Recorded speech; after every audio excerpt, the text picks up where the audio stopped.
जय हिंद विद्यार्थियों। आज हम आप सबके बीच एक नए टॉपिक को लेकर आए हुए हैं, जिसमें हम एक संत कवयित्री के बारे में पढ़ेंगे, जिसका नाम सहजोबाई है, जो कि 11th क्लास से यह संबंधित है। यह पाठ इसमें से पद जो कि सहजोबाई, इसमें से इसके पदों को विभिन्न लेखकों के द्वारा, विभिन्न कवियों के द्वारा इस पाठ स्वरूप में प्रदर्शित किया गया है। इन्हीं के बारे में हम लोग आज जानेंगे और विस्तार पूर्वक पढ़ेंगे। तो एक बार मैं आप सबके बीच फिर से उपस्थित हो गया हूँ। मैं हूँ आपका भारती सर। एक नए टॉपिक में फिर से आपका स्वागत है। जी हाँ, हम लोग बात कर रहे थे सहजोबाई, जो कि भक्ति से लेकर रीति काल तक यह जो है, इसकी ख्याति इस संसार में, इस जग में हमेशा व्याप्त है। हालांकि सहजोबाई, इसके बारे में बहुत सारे विद्वानों में बहुत अधिक जानकारी नहीं है। हालांकि इसके बारे में बहुत ज्यादा जानकारी नहीं है और इसकी मृत्यु भी अज्ञात है। जैसे कि विभिन्न विद्वानों के मत के अनुसार, विभिन्न पंडितों के मत के अनुसार से इसका जन्म 1725 ईस्वी में राजस्थान में हुआ था। और इसका जन्म जो हुआ 1725 राजस्थान में इसका माना जाता है, और इसका निधन पता नहीं, अर्थात अज्ञात ही माना जा रहा है इसको। अर्थात इसका जन्म स्थान परीक्षितपुरा, कुछ विद्वानों के अनुसार राजस्थान है, जन्म स्थान कुछ विद्वानों के अनुसार दिल्ली के निकट है। और इसके पिताजी जो थे हरिप्रसाद भार्गव थे। इसके पिताजी, सहजोबाई के पिताजी हरिप्रसाद भार्गव थे। और इसकी दीक्षा गुरु जो थे गुरु चरणदास जी थे, जिसके चरण कमलों में पल करके इन्होंने ख्याति प्राप्त की। और इन्होंने श्री कृष्ण के बारे में, इन्होंने श्री कृष्ण से संबंधित उसकी सौंदर्य छटाओं के बारे में, परब्रह्म और गुरु के बारे में उन्होंने विस्तार पूर्वक वर्णन किया है कि गुरु क्या है और श्री कृष्ण अर्थात परब्रह्म क्या है, उसके बारे में इन्होंने विस्तार पूर्वक अपने पद के माध्यम से इस संसार में आपने प्रकाशित किया है। इसके पद के माध्यम से हम लोग जानेंगे। और इसकी विशेषता यह थी कि यह आजीवन अविवाहित थी। यह जो थे आजीवन अविवाहित, अर्थात यह ब्रह्मचर्य धर्म को पालन करता, अर्थात यह अविवाहित थी। इसकी रचना जो थी सहज प्रकाश, इसकी रचनाओं के बारे में सहज प्रकाश प्रचलित है। और इसका काल रीति काल 18वीं शताब्दी तक में, इसको 18वीं शताब्दी तक इसको गुरु चरणदास जी के साथ इसको रीति काल तक यह व्याप्त है। और यह जो थी भक्ति धारा जो था, इसका निर्गुण भक्ति धारा था। इसकी जो थी भक्ति धारा निर्गुण थी, निर्गुण।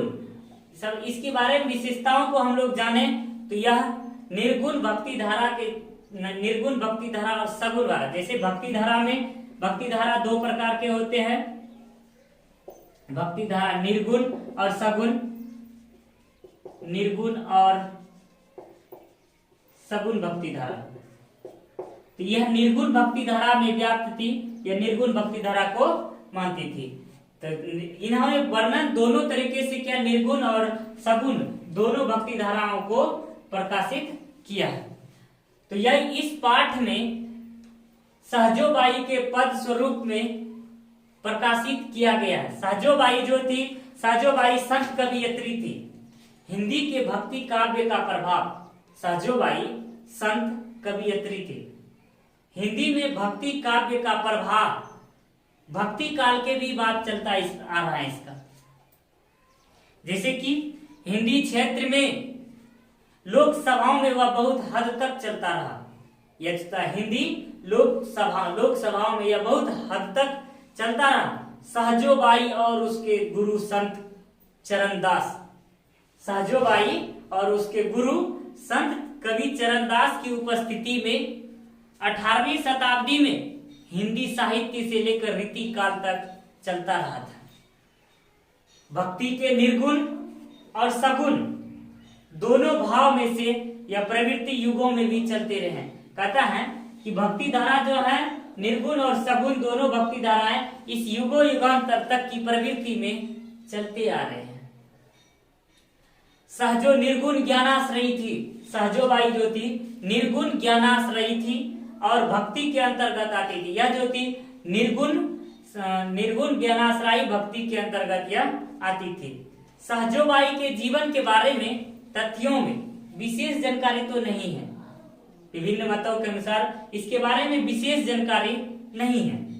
जिस साहित्य के इतिहास और विभिन्न प्रकार के विद्वानों के अनुसार से इसके तथ्यों को संकलित कर इसको प्रकाशित किया गया है। विभिन्न लेखकों ने जितनी भी ज्ञात हुई उसको प्रदर्शित किए हैं।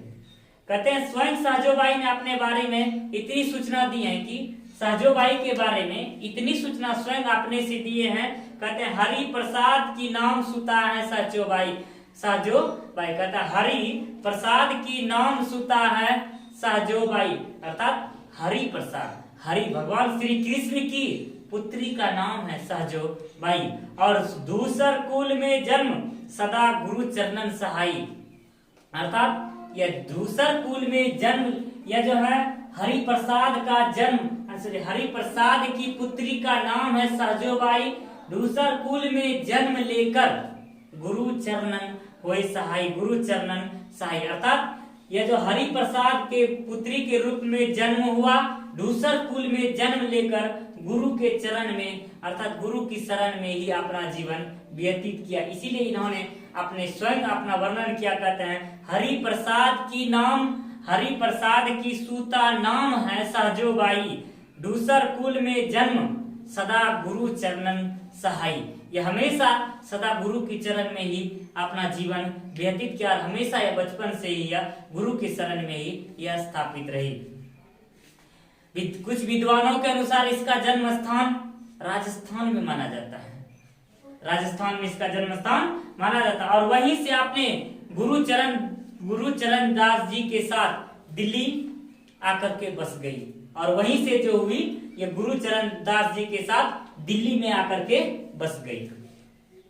और सहजों के व्यक्तित्व काव्य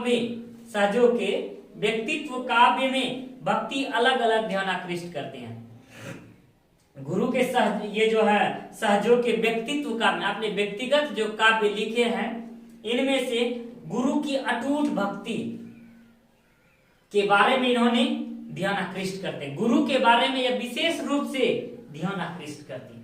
गुरु क्या है इसके बारे में समझाएं और इसके बारे में बताएं। गुरु क्या है, परब्रह्मा क्या है, गुरु और परब्रह्मा में श्रेष्ठ कौन है, इसके बारे में इन्होंने विस्तार पूर्वक बताया। इन्होंने परब्रह्मा से अधिक गुरु को श्रेष्ठ दिए। इसके अनुसार परब्रह्मा से पहले गुरु का विशेष स्थान इन्होंने बताया। गुरु ही परब्रह्मा है, गुरु ही ईश्वर है, सब कुछ गुरु को ही अपना है। गुरु के बारे में ही इन्होंने बताया। कहते हैं वे गुरु को ईश्वर के समतुल्य नहीं मानते हैं बल्कि ईश्वर से कहीं अधिक मानते हैं। सहजोबाई गुरु को ईश्वर के समतुल्य नहीं मानते हैं बल्कि सहजोबाई जो है गुरु को ईश्वर से कई अत्यधिक महत्व देती है। इसके लिए गुरु ही सब कुछ है। ईश्वर ने, उसका कहना है, ईश्वर ने इस 84 लाख योनि में प्रतिदिन हर आदमी को, माने प्रतिदिन कहीं ना कहीं हर इंसान को, कई इंसानों को जन्म देते हैं और कई इंसान मृत्यु होते हैं। अर्थात कई इंसान इस संसार में 84 लाख योनि में कई जीव जन्म लेते हैं और कई जीवों की मृत्यु होती है। लेकिन इस संसार में इस मोह माया, इस संसार की परिस्थितियों को चलने और इसको समझने, इस ममतामयी जाल से, अंतर मन से बाहर निकलने का मार्ग गुरु ही बताते हैं। गुरु ही जीवन का रहस्य समझाते हैं। इसीलिए उन्होंने, सहजोबाई ने गुरु की अत्यधिक महत्ता ईश्वर से भी ज्यादा दिया है।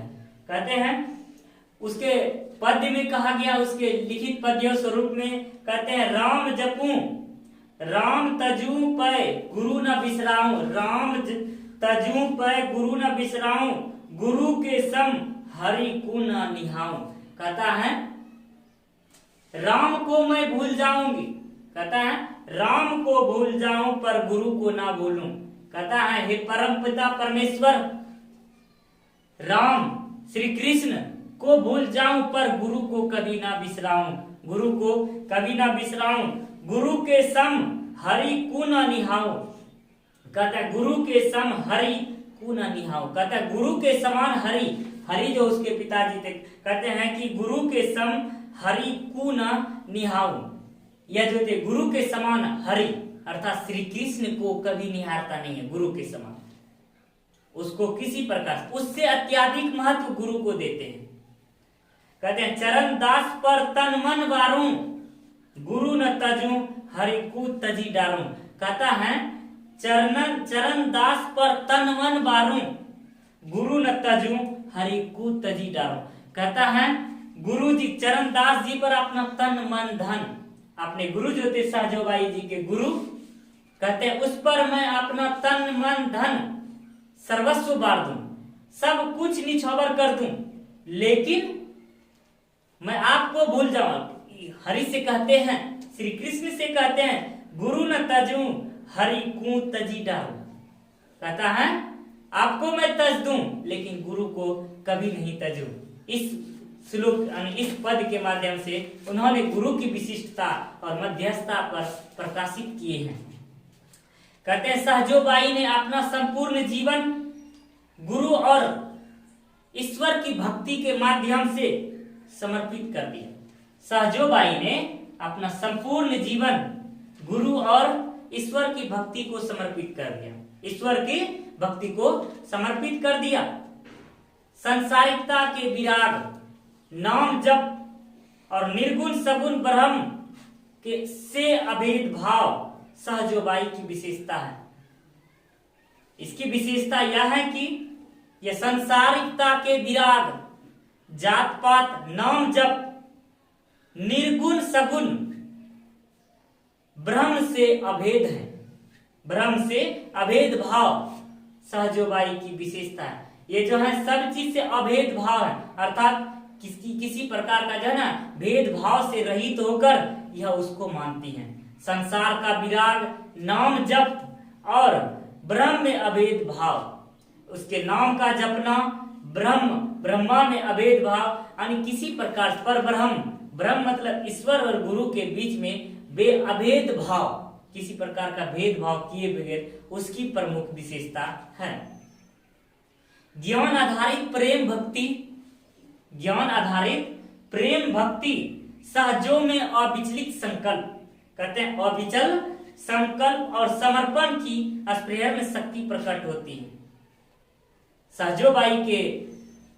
सहजोबाई की विशेषता स्वरूप में ज्ञान आधारित प्रेम भक्ति, ज्ञान के आधार पर जो प्रेम युक्त भक्ति थी वह अविचल संकल्प और समर्पण को याद करती है, यह उसकी विशेषता है। कहते सहजों के काव्य में बड़ा ऐसा अंश, सहजों के काव्य में ऐसा बड़ा अंश प्रतीत होता है कि वह कृष्ण की भक्तिनी थी। उसके पद्यों के माध्यम से यह प्रकट होता है वह हरि नाम को तजने के लिए तैयार है। हरि श्री विष्णु का नाम, इस पर इसका आधार यह होता है कि सहजोबाई श्री कृष्ण की आराध्य थी, श्री कृष्ण की भक्तिनी थी, वह श्री कृष्ण की आराध्य प्रतीत होती है। इन्होंने इनके इस पाठ में से सहजोबाई के दो पद के बारे में बताए गए, दो पद के बारे में। इसमें से प्रस्तुत पाठ जो सहजोबाई के दो पद में से ले गए हैं। सर्वप्रथम जो है दोनों पदियों को नागरिक प्रचारणी के द्वारा, जी हाँ दोनों पद को, इसमें जो प्रथम पद है इसमें दो पद है, स्थित पद प्रस्तुत पाठ में स्थित पद दो, और दोनों पद जो है दो पद स्थित हैं और दोनों पद को इसमें से नागरिक प्रचारणी द्वारा प्रकाशित किया गया। दोनों पद को प्रकाशित किया गया नागरिक प्रचारणी के द्वारा प्रकाशित किया गया है। नागरिक प्रचारणी के द्वारा इसको प्रकाशित किया गया। इसका संपादन जो है सुधाकर पांडे के द्वारा, जबकि इसका प्रकाशन इसका किया गया नागरिक प्रचारणी के द्वारा और इसका संपादन इसका संपादन जो है सुधाकर पांडे के द्वारा किया गया। सुधाकर पांडे के द्वारा इस दोनों को इसमें वर्णन किया गया। तो हम लोगों ने जाना सहजोबाई के बारे में कि सहजोबाई भक्ति काल रीति काल के कवयित्री हैं। इन्होंने इसके बारे में विस्तार पूर्वक जाना और समझा। अब हम लोग इसके पद के बारे में जानेंगे। इन्होंने पद के माध्यम से किन तरह से गुरु के बारे में और परब्रह्म के बारे में विस्तार पूर्वक इन्होंने बताया है कि गुरु श्रेष्ठ हैं, परब्रह्म श्रेष्ठ हैं, इन दोनों में अंतर बताएं। और वह श्री कृष्ण की आराध्य हैं। श्री कृष्ण के किन भाव को देखकर, श्री कृष्ण के किन मनोभाव, किस सुंदरताओं, किस भ्रिकुटी को देखकर वह निर्गुण को छोड़कर वह कृष्ण की प्रेम भाव, कृष्ण के स्वरूप में वह समा जाती हैं, इसके बारे में हम लोग पद के साथ हम लोग पढ़ेंगे। हम लोग पद में मिलेंगे अगली क्लास में। तब तक के लिए जय हिंद। मिले हमारे साथ अगले क्लास में।